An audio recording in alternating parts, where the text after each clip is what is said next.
Every once in a while, I shouldn't say every once in a while, let's be honest. Every fucking day, I hear stories, you hear stories about absolutely horrible parents that had these stories occurred in the 80s or the 90s. It would be like stories of the year. You'd look back, remember that horrible story about those parents that did this or that? Now they're out there all of the time. And well, if you said that to me, Tony, I'd be like, well, which one? Which story are you talking about? Well, exactly. I'd have no idea where to even begin looking. This is one of those stories. So, spoiler alert, or what's the other alert I should say to be politically correct for everyone? Trigger alert. Yeah. On this one. If you are the victim of abuse or you know someone who has been, this may be a little difficult. A cloud of mystery and suspicion surrounds the case of Oakley Carlson. She's a 6-year-old girl from Oakville, Washington, who has not been seen since early 2021. More details about her family's life have come to light, and serious concerns about the child's safety have intensified. Oakley Carlson's last credible sighting occurred on February 10th of 21. However, her parents, Andrew Carlson and Jordan Bowers, reported to the Grace County Sheriff's Office that their last encounter with Oakley was much later, November 30th of 2021. By December of that year, she was reported missing. Officials handling the case have labeled her disappearance and the associated details as suspicious. Diving deeper, the Grace County Sheriff's Office is teamed with the nature, or termed the nature of Oakley's disappearance as criminal. In an ongoing investigation, both Bowers and Carlson have emerged as the primary persons of interest. Their history presents several troubling allegations. Yeah, when you lose your kid, and you don't seem to really give much of a shit, that's a little bit suspicious. Among the chief concerns is the alarming claim that Bowers and Carlson allegedly deprived Oakley siblings of essential medicine for an extended period, 15 months. According to the sheriff's office, this medicine was imperative for the child's physical well-being, and the lack thereof put her at significant risk, even possibly leading to a fatal outcome. The recent publication of an opinion by the Washington State Court of Appeals on August 1st has further spotlighted the couple's questionable history with their children. The release followed after the Grays Harbor County Sheriff's Office sought the court's permission to access juvenile records connected to the Bowers and Carlson's offspring. The court document revealed that since April of 2013, the Department of Children, Youth, and Family Services has undertaken 11 in-depth investigations into the family. This included 8 distinct cases that involved allegations ranging from domestic violence to drug use, abuse, and significant medical neglect. At what point do you just say, this is not a good home for the kids? Yeah, no shit. 11 in-depth investigations? It might mean there's something wrong there. Maybe at the third one, the second one. Are we going to keep going back on, you got this. You got your slap on the wrist. One particular concern involved Oakley's sibling, referred to as DC in the court documents, who suffers from a rare genetic syndrome resulting in a developmental disability. This condition necessitates daily injections for the child. Past accusations pointed toward Bowers' untreated mental health issues and neglect to seek services for the child back in June of 2017.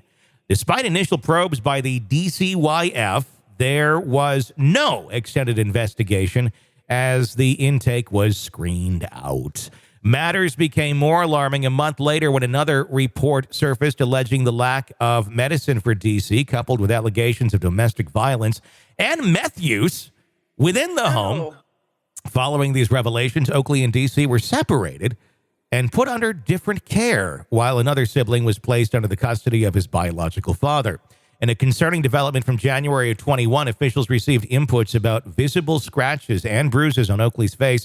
When questioned, Bowers and Carlson demonstrated a blatant lack of cooperation. Furthermore, prior to Oakley's disappearance, Bowers reportedly informed Oakley's school about a fire at their residence, which she alleged that Oakley started. Upon school authorities visiting Oakley's residence, the child was conspicuously absent. The parents' narrative has been inconsistent. They have suggested that they simply This is just so fucking ludicrous. God. This is the stupidest thing I've ever heard. And if you are a parent that ever gives this as the reason you don't know where your child is, you should be shot. Yep. They have suggested that they simply lost track of Oakley. I lost track of my keys yesterday. How do you? I didn't lose track of any living creature that I'm in charge of taking care of. You lost track of your child. And this is your valid excuse to the police. I lost track of him. That's where, if I were an officer and why I could never be an officer, I might just pull out my revolver. Yep. With Carlson eventually reporting her missing in December. Oh, I'm glad they waited up until Christmas to report the child missing. This is the fucking problem with the system. This is why Lori Vallow Daybell and Chad were able to get away with their shit for as long as they did. Because there isn't any follow-up. Or if there is, it's half-assed. The officers have their hands tied. Child and Protective Services have their hands tied with bureaucratic bullshit. And there isn't enough people to do these fucking jobs. Yep, and it's too late. When they finally hear something like, well, we lost track of the child, it's too fucking late. Lost track. Contradicting their account, Oakley's grandfather claimed he hadn't seen their child since Christmas of 2020. Well, then why didn't you say something? I can't imagine being the grandparent in this situation and like your grandkids are like, well, you know, they got it under control. Following these murky claims, both Carlson and Bowers were apprehended for obstruction. Oh, they finally arrested them for obstruction. Not the dumbass answer of I lost track of my child and they're missing now? Wouldn't that have been child neglect? Disturbing insights from D.C. highlighted the severity of the situation. D.C. disclosed to authorities that Oakley had ignited the house fire using her mother's torch and was subsequently subjected to physical abuse and as punishment. D.C.'s testimony further indicated potential locations for Oakley, suggesting she might have been under the mother's bed or in the woods. Furthermore, she voiced fears for Oakley and another sibling, J.C., strongly implying they were not safe in their mother's care. Another sibling, referred to as BBP in legal documents, backed up these claims, suggesting a history of abuse by Bowers towards Oakley and JC.